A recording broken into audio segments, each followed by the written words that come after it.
ಎಲ್ರಿಗೂ ನಮಸ್ಕಾರ. ಈ ದಿನ ನಮ್ಮ ನ್ಯೂಸ್ ಫಸ್ಟ್ ಆಯೋಜಿಸಿರ್ತಕ್ಕಂಥ ಪ್ರಾಪರ್ಟಿ ಹಬ್ಬ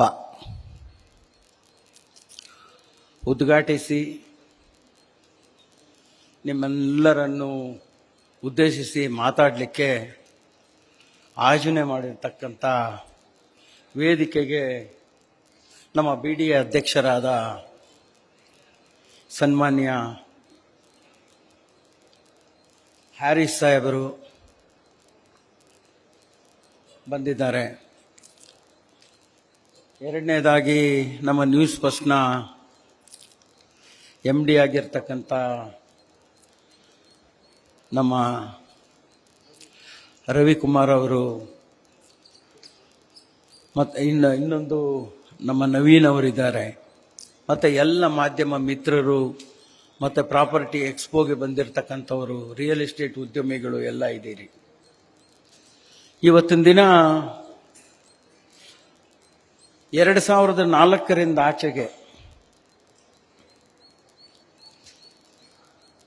ವೇಗವಾಗಿ ಬೆಳೆದು ಬಂದಂಥ ಸಿಟಿ ಅಂದರೆ ಬೆಂಗಳೂರೇ. ಕೋರಮಂಗಲದಲ್ಲಿ 80-120 ಸೈಟ್ ಆಗ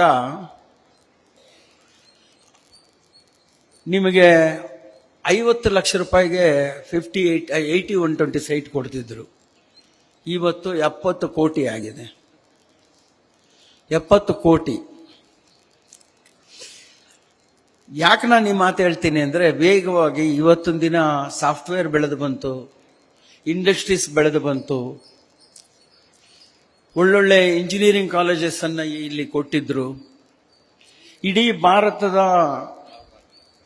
$220 ಬಿಲಿಯನ್ ಸಾಫ್ಟ್ವೇರ್ ಮತ್ತು ಹಾರ್ಡ್ವೇರ್ನ ವಹಿವಾಟಿನಲ್ಲಿ ನಮ್ಮ ಕರ್ನಾಟಕ 52% ಅದು ಕಂಪನಿಗಳನ್ನು ಆ ಸಾಫ್ಟ್ವೇರ್ ಅನ್ನ ಮಾಡ್ತಾ ಇದ್ದು. ಮಿಕ್ಕಿದ್ದು ಇಡೀ ದೇಶ ಎಷ್ಟು ಮಾಡ್ತದೋ ಅದಕ್ಕಿಂತ ಜಾಸ್ತಿ ಇವತ್ತು ನಾವು ಸಾಫ್ಟ್ವೇರ್ ಡೆವಲಪ್ಮೆಂಟ್ ಅನ್ನ ಮಾಡ್ತಾ ಇದ್ದೇವೆ.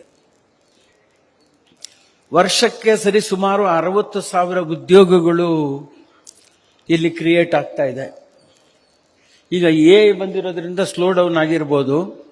ರಿಯಲ್ ಎಸ್ಟೇಟು ಇಷ್ಟು ಫಾಸ್ಟ್, ಇಷ್ಟು ರೇಟ್ಗಳು ಹೋಗ್ಬೇಕಾದ್ರೆ ಇದನ್ನು ಕಂಟ್ರೋಲ್ ಮಾಡಲಿಕ್ಕೆ ಏನು ಮಾಡಬೇಕು ಅನ್ನೋದನ್ನ ನಮ್ಮ ಹ್ಯಾರಿಸ್ ಸಾಹೇಬರು ಸರ್ಕಾರದಲ್ಲಿ ಒಂದು ಈ ವಿಷಯವನ್ನ ಅತಿ ಸೂಕ್ಷ್ಮವಾಗಿ ಪರಿಗಣಿಸಬೇಕಾಗ್ತದೆ. ಯಾಕಂದ್ರೆ ಬೆಳೀತಾ ಬೆಳೀತಾ ಬೆಳೀತಾ ಇವತ್ತು 30-40 ಸೈಟ್ ತಗೋಬೇಕಂತ ಹೇಳಿದ್ರು HSR ಲೇಔಟ್ ಅಲ್ಲಿ 3 ಕೋಟಿ ರೂಪಾಯಿ ಕೊಡಬೇಕು. ನಮ್ಮ ಟೈಮಲ್ಲಿ ನಾನು ಹೇಳೋದು 2000ದಲ್ಲಿ ಈಗ ನಮ್ಮ ಹ್ಯಾರಿಸ್ ಸಾಹೇಬರದೇ ಒಂದು ಲೇಔಟ್ ನ 3,000 ರೂಪಾಯಿ, 1,000 ರೂಪಾಯಿಗೆ ಲೇಔಟ್ ಮಾಡಿ ಕೊಟ್ಟಿದ್ದಾರೆ. 2,000-3,000 ರೂಪಾಯಿ ಮಡಿವಾಳದಲ್ಲಿ ಸೈಟ್ ಮಾರ್ತಿದ್ರು ಒಂದು ಸೈಟ್ಗೆ. ಇವತ್ತು 2 ಕೋಟಿ ಆಗ್ತಾ ಇದೆ. ಏನ್ ಈ ನೋವು ಆಗ್ತಾ ಇದೆ ಅಂತ ಹೇಳಿದ್ರೆ, ಈ ಸೈಟ್ಗೆ ಬಡ ಜನರು ಯಾರಾದರೂ 50,000 ರೂಪಾಯಿ ಸಂಪಾದನೆ ಮಾಡೋರು ಒಂದು ಸೈಟ್ ಅನ್ನು ತಗೋಬೇಕಾದ್ರೆ ಅಫೋರ್ಡಬಿಲಿಟಿ ಅದನ್ನ ನೋಡಬೇಕಾಗ್ತದೆ. ಇಲ್ಲ ಅಂತ ಹೇಳಿದ್ರೆ ಅವರಿಗೆ ಬೇರೆ ರೀತಿ ವ್ಯವಸ್ಥೆ ಮಾಡಬೇಕಾಗ್ತದೆ. BDA ಅಂತ ಸಂಸ್ಥೆಗಳು, ಹೌಸಿಂಗ್ ಬೋರ್ಡ್ ಅಂತ ಸಂಸ್ಥೆಗಳು ಆ ಅಫೋರ್ಡಬಿಲಿಟಿ ಮಾಡಲಿಲ್ಲ ಅಂತೇಳಿ ಈ ಪ್ರೈವೇಟ್ ಲೇಔಟ್ಸ್ ಮಾಡ್ಕೊಂಡು ಹೋಗ್ತಾ ಇದ್ದಾರೆ. ಅದನ್ನ ಒಂದು ಪ್ರಾಪರ್ ಸಿಟಿಗೆ ಟೌನ್ ಪ್ಲಾನಿಂಗ್ ಮಾಡಬಹುದು. ಇಡೀ ರಾಜ್ಯದಲ್ಲಿ ಇಲ್ಲಿವರೆಗೂ, ನಮ್ಮ ಕರ್ನಾಟಕದಲ್ಲಿ ಇಲ್ಲಿವರೆಗೂ ಸರ್ವೆನೇ ಆಗಲಿಲ್ಲ. ಬ್ರಿಟಿಷರ್ಸ್ ಮಾಡಿದ್ದಂತ ಸರ್ವೆ ಇವತ್ತಿಗೂ ಆಗಿಲ್ಲ. ಇವತ್ತಿಷ್ಟು ಸಾಫ್ಟ್ವೇರ್ಗಳಾಗಿ ಎಲ್ಲ ಡಿಜಿಟಲೈಸ್ಡ್ ಆಗಿದ್ರು ಡಿಜಿಟಲ್ ಸರ್ವೆಗೆ ಕೇಂದ್ರ ಸರ್ಕಾರನೂ ಎಷ್ಟು ಒತ್ತು ಕೊಟ್ಟರು ಇಲ್ಲಿವರೆಗೂ ಡಿಜಿಟಲ್ ಸರ್ವೆ ನಾವು ಮಾಡಲಿಲ್ಲ. ಬರೀ GPS ಸರ್ವೆಯಲ್ಲಿ ನೋಡ್ತಾ ಇದ್ದೀವಿ ನಾವು. ಅದರಿಂದ ನಾನು ನಮ್ಮ ಹ್ಯಾರಿಸ್ ಅವರಿದ್ದಾರೆ, ಇಲ್ಲ ಮುಖ್ಯಮಂತ್ರಿಗಳಿಗೂ ಅವ್ರ ವಿಷಯ ಇದನ್ನ ತಿಳಿಸಬೇಕು. ಯಾಕಂದ್ರೆ ಅವ್ರ ಸ್ನೇಹಿತರು, ನಮಗೂ ಅವರ ಸ್ನೇಹಿತರೆ. ಆದರೆ ಈ ರಾಜ್ಯದಲ್ಲಿ ಟೌನ್ ಪ್ಲಾನಿಂಗ್ ಅನ್ನೋದು ಒಂದೇ ಕಡೆ ಇರಬೇಕಾಗ್ತದೆ. ಟೌನ್ ಪ್ಲಾನಿಂಗ್ ಯಾರ್ಯಾರು ಸಿಕ್ಕಿದ್ದು ಎಲ್ಲೆಲ್ಲಂದ್ರೆ ಅಲ್ಲೆಲ್ಲಿ ಪ್ಲಾನ್ಗಳು ಮಾಡಿದಾಗ ಒಂದಕ್ಕೊಂದು ಕನೆಕ್ಟಿವಿಟಿ ಸಿಗದೆ ಇರಬೇಕಾದ್ರೆ ಸಿಟಿನಲ್ಲಿ ಒಂದು ಜಾಗದಿಂದ ಒಂದು ಜಾಗಕ್ಕೆ ಹೋಗುವಂತ ಕನೆಕ್ಷನ್ ಸಿಗೋದೇ ಇಲ್ಲ. ಏನು 3 ಮಿಲಿಯನ್ ಜನ ಇದ್ದವರು ಇವತ್ತು 12 ಮಿಲಿಯನ್ ಜನ. ನಮ್ಮ ಬೆಂಗಳೂರಿನಲ್ಲಿ ಯಾಕೆ ರಿಯಲ್ ಎಸ್ಟೇಟ್ ಹಬ್ದಲ್ಲಿ ನಾನು ಇದನ್ನ ಹೇಳ್ತೀನಿ ಅಂತ ಹೇಳಿದ್ರೆ, ಇವತ್ತು 12 ಮಿಲಿಯನ್ ಜನ ಇದ್ದಾರೆ. ಪರ್ ಕ್ಯಾಪಿಟ ಇವತ್ತು 50 ಲೀಟರ್ ಬೇಕಾದ್ರೂ 6,000 MLD ನೀರು ನಮಗೆ ಬೇಕಾಗ್ತದೆ. ನಮ್ಗೆ ಇವತ್ತು ಕಾವೇರಿಯಿಂದ ಬರ್ತಕ್ಕಂಥದ್ದು 2,400 MLD.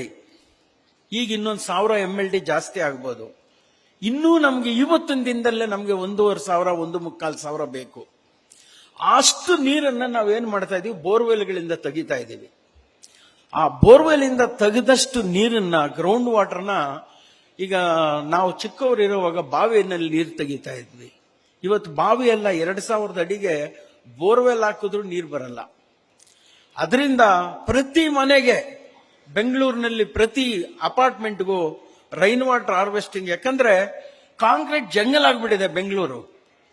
ಅದರಲ್ಲಿ ರೈನ್ ವಾಟರ್ ಹಾರ್ವೆಸ್ಟಿಂಗ್ ಅನ್ನ ನೀವು ಪರ್ಚೇಸ್ ಮಾಡಬೇಕಾದ್ರೂ ಅವ್ರನ್ನ ಇನ್ಸಿಸ್ಟ್ ಮಾಡಿ ರೈನ್ ವಾಟರ್ ಹಾರ್ವೆಸ್ಟಿಂಗ್ ಅನ್ನ ಮಾಡಿಸ್ಕೋಬೇಕಾಗ್ತದೆ. ಯಾಕಂತ ಹೇಳಿದ್ರೆ ಆದಷ್ಟು ಸರ್ಫೇಸ್ ವಾಟರ್ ಬಂದಿದ್ದು ಆ ಇಂಗು ಗುಂಡಿಗಳಲ್ಲಿ ಇಂಗಿದಾಗ ಮಾತ್ರ ಭೂಮಿಯಲ್ಲಿ ನಮಗೆ ನೆಕ್ಸ್ಟ್ ರೆವಲ್ಯೂಷನ್ ಇರೋದೇ ಕುಡಿಯೋ ನೀರಿಗಾಗಿ ಫ್ಯೂಚರ್ ಅಲ್ಲಿ. ಅದಕ್ಕಾಗಿ ನಾನಿವತ್ತು ಈ ರಿಯಲ್ ಎಸ್ಟೇಟ್ ಅಲ್ಲಿ ಡಿಜಿಟಲ್ ಸರ್ವೆ ಒಂದು ಮಾಡಬೇಕು. ಇನ್ನೊಂದು ಟೈಟಲ್ಸ್ ನ ಇನ್ಶೂರ್ ಮಾಡಬೇಕು. BDIಗೆ ಟೈಟಲ್ ಕೊಟ್ರೆ ಟೈಟಲ್ ಇನ್ಶೂರೆನ್ಸ್ ಮಾಡಿಸಬಹುದು. ಆ ಒಂದು ಪಾಯಿಂಟ್ ಅನ್ನ BDA ಪ್ಲಾನ್ಗಳು ಕೊಡಬೇಕಾದ್ರೆ ಟೈಟಲ್ ಇನ್ಶೂರೆನ್ಸ್ ಅನ್ನು ಮಾಡ್ಕೊಳ್ಳಿ ಅಂತ ಹೇಳ್ಬೇಕು. ಟೈಟಲ್ ಇನ್ಶೂರೆನ್ಸ್ ಮಾಡಿಬಿಟ್ರೆ ಪ್ರೈವೇಟ್ ಲೇಔಟ್, ನಾಳೆ ಬೆಳಗ್ಗೆ ಯಾರೂನು ಕಾನೂನು ಪ್ರಕಾರವಾಗಿ ಬಂದು ಅದರ ಮೇಲೆ ಕೇಸ್ ಹಾಕುವಂಥದ್ದು ಬರೋದಿಲ್ಲ. ಯಾಕಂದ್ರೆ ಎಷ್ಟೋ ಜನ ಫಾರಿನ್ ಅಲ್ಲಿ ಇದ್ಕೊಂಡು ಇಲ್ಲಿ ಸೈಟ್ ತಗೊಂಡಿದ್ದಾರೆ. ಯಾರೋ ಅವ್ರ ತಂದೆ ಮಕ್ಕಳು ಇವತ್ತು ಬಂದು ನಮ್ಗೆ ಪಾರ್ಟಿಷನ್ ಕೇಸ್ ಹಾಕ್ಬಿಟ್ಟು ಒಂದು OS ನಂಬರ್ ಹಾಕ್ಬಿಟ್ರೆ ಅವ್ರು ಅಲ್ಲಿಂದ ಎಲ್ಲಿ ನಡೆಸ್ತಾರೆ ನೋಡಿ ನೋಡಿ ಕೊನೆಗೆ ಏನೋ ಕಾಂಪ್ರಮೈಸ್ ಮಾಡಿ ಮಾರ್ಕೊಂಡ್ಬಿಡ್ತಾರೆ. ಈ ವೇದಿಕೆಯಲ್ಲಿ ನಾನು ಹೇಳೋದೇನಂತ ಹೇಳಿದ್ರೆ, ಈಗ BDಯಲ್ಲಿ ಅದೊಂದನ್ನ ಮೀಟಿಂಗ್ ನಡೆಯುವಾಗ ಟೈಟಲ್ ಸರ್ವೆ ಮಾಡಿ, ಟೈಟಲ್ ಇನ್ಶೂರ್ ಮಾಡಿ ಅಂತ. ಟೈಟಲ್ ಇನ್ಶೂರ್ ಮಾಡಿಬಿಟ್ರೆ ಇನ್ಶೂರೆನ್ಸ್ನವ್ರು ಟೈಟ್ ಆಗಿ ಹಿಡ್ಕೋತಾರೆ. ಅವ್ರಿಗೇನಾದ್ರೂ ಕಳ್ಕೊಂಡ್ರೆ ಇನ್ಶೂರೆನ್ಸ್ನವ್ರು ಫೈಟ್ ಮಾಡ್ತಾರೆ. ಅಂತ ಒಂದು ವ್ಯವಸ್ಥೆಯನ್ನ ಮಾಡಬೇಕಾಗ್ತದೆ.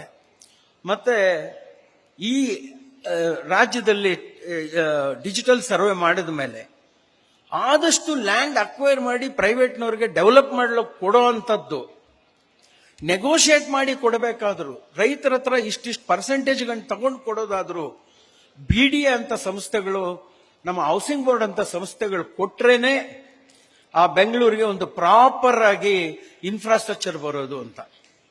ಒಂದೊಂದು ರೋಡ್ಗೂ ಇವತ್ತು 6 ರಿಂದ 7 ಲಕ್ಷ ವೆಹಿಕಲ್, 6 ರಿಂದ 7 ಲಕ್ಷ ವೆಹಿಕಲ್ ನಾವು ಮಾರ್ತಾ ಇದ್ದೀವಿ, ಪರ್ಚೇಸ್ ಮಾಡ್ತಾ ಇದ್ದೀವಿ.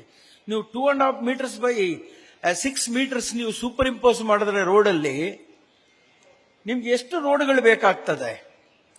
ಇದನ್ನೆಲ್ಲ ನೋಡಿ ನಮಗೆ ಇವತ್ತು more than that indiscipline traffic, indiscipline driving, ಯಾರಿಗೆ ಹೆಂಗ್ ಬೇಕಾದ್ರೆ ತಿರ್ಸ್ಕೊಂಡು ಹೋಗ್ಬಿಡ್ತಾರೆ. ಕೆಲವು ಮ್ಯಾನೇಜ್ಮೆಂಟ್ಗಳನ್ನು ಮಾಡಬೇಕಾಗ್ತದೆ. ಅದರಿಂದ ನಾನು ಇವತ್ತು ಇಲ್ಲಿ ಬಂದು ರಿಯಲ್ ಎಸ್ಟೇಟ್ಗೆ ಪರ್ಚೇಸ್ ಮಾಡಿರೋ ಜನಕ್ಕೆ ನಾನು ಕನ್ಫ್ಯೂಷನ್ ಮಾಡ್ತಿಲ್ಲ. ಇವೆಲ್ಲ ಮನಸ್ಸಲ್ಲಿ ಇಟ್ಕೊಂಡು ಅದನ್ನ ನೀವೆಲ್ಲಾನು ಯೋಚನೆ ಮಾಡಿದ್ರೆ ಮುಂದಿನ ದಿನಗಳಲ್ಲಿ ಇಲ್ಲಿಗೆ ತಲುಪ್ತದೆ. ಇಂಥವ್ರಿಗೆ ನಾವು ಸುತ್ತಿನಲ್ಲಿ ಹೊಡೆದಂಗಿರ್ತದೆ ಅವ್ರಿಗೆ. ಅವಾಗ ಇಮಿಡಿಯೇಟ್ಲಿ ಅವರು ಇದನ್ನೆಲ್ಲ ಮಾಡ್ತಾರೆ ಅನ್ನೋ ಉದ್ದೇಶದಿಂದ ಅವ್ರು ನಮ್ಮ ಸ್ನೇಹಿತರು, ಮೊದಲಿಂದ ಜೊತೆಯಲ್ಲಿದ್ದವರು. ಅದರಿಂದ ನಾನು ಹೇಳೋದು, ಹ್ಯಾರಿಸ್ ಅವರು ವೆಲ್ ಎಜುಕೇಟೆಡ್, ವೆಲ್ ಅರ್ನೆಡ್ ಅಂತ ನಮ್ಮ ರವಿಕುಮಾರ್ ಅವರು ಹೇಳಿದ್ರು. ಅವರು ರಿಯಲಿ ಇವತ್ತು ವೆರಿ ನಾಲೆಡ್ಜಬಲ್, ಮಾತಾಡಲ್ಲ, ಎಲ್ಲ ಮಾಡ್ತಾರೆ, ಮಾತಾಡಕ್ ಹೋಗೋದೇ ಇಲ್ಲ, ಸೈಲೆಂಟ್ ಆಗಿರ್ತಾರೆ. And very good business man, ಅವ್ರು ಏನು ಅಂತ ತೋರಿಸ್ಕೊಳ್ಳಲ್ಲ. ದಟ್ ಈಸ್ ವೈ ನಾನಿವತ್ತು ಅವ್ರು ಇರೋದ್ರಿಂದ ನಾನು ಇಷ್ಟೆಲ್ಲ ಹೇಳ್ಬೇಕಾಗ್ತದೆ. ಯಾಕಂದ್ರೆ ಯಾರಾದ್ರೂ ಬುದ್ಧಿವಂತರಿರೋವಾಗ ನಾವು ಹೇಳ್ಬೋದು, ಯಾರಾದ್ರೂ ಅಂತ ಇಂಥವ್ರು ಇದ್ದಾಗ ನಾವೇನಾದ್ರೂ ಹೇಳಿದ್ರು ಅವ್ರ ಕಿವಿಗೂ ಹೋಗಲ್ಲ, ಅವ್ರಿಗೆ ಅಂಡರ್ಸ್ಟ್ಯಾಂಡು ಆಗಲ್ಲ. ನಾವೇನ್ ಮಾಡೋದು, ಬರೆದು ಎಕ್ಸ್ಪ್ಲೈನ್ ಮಾಡಬೇಕಾಗ್ತದೆ.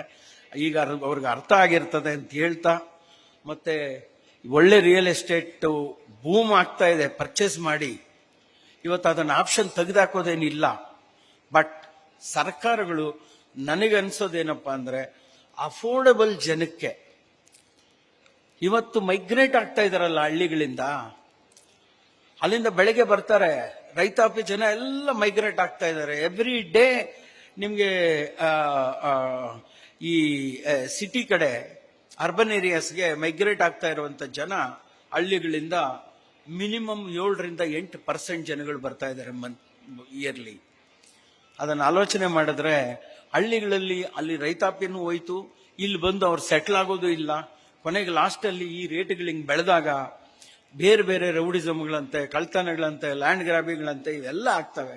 ಇದಕ್ಕೊಂದು ಕಡಿವಾಣ ಹಾಕ್ಬೇಕಾದ್ರೆ BDA ಮತ್ತೆ ಹೌಸಿಂಗ್ ಬೋರ್ಡ್ ಅಂತ ಸಂಸ್ಥೆಗಳು ಇವತ್ತಿಂದನೇ ಕಷ್ಟ ಬಿದ್ರೇನೆ ಇವೆಲ್ಲ ಆಗೋದು ಅನ್ನೋದನ್ನು ತಿಳಿಸ್ತಾ, ನಾನು ಇಲ್ಲಿಗೆ ಕರೆದು ನನ್ನೆಂದೆರಡು ಮಾತಾಡ್ಲಿಕ್ಕೆ ಅವಕಾಶ ಕೊಟ್ಟಂತ ನಿಮ್ಮೆಲ್ಲರಿಗೂ ವಂದಿಸಿ, ರವಿಕುಮಾರ್ ಅವ್ರಿಗೂ ವಂದಿಸಿ ನಾನು ಮಾತು ತಿಳಿಸ್ತೇನೆ. ಜೈ ಹಿಂದ್, ಜೈ ಕರ್ನಾಟಕ.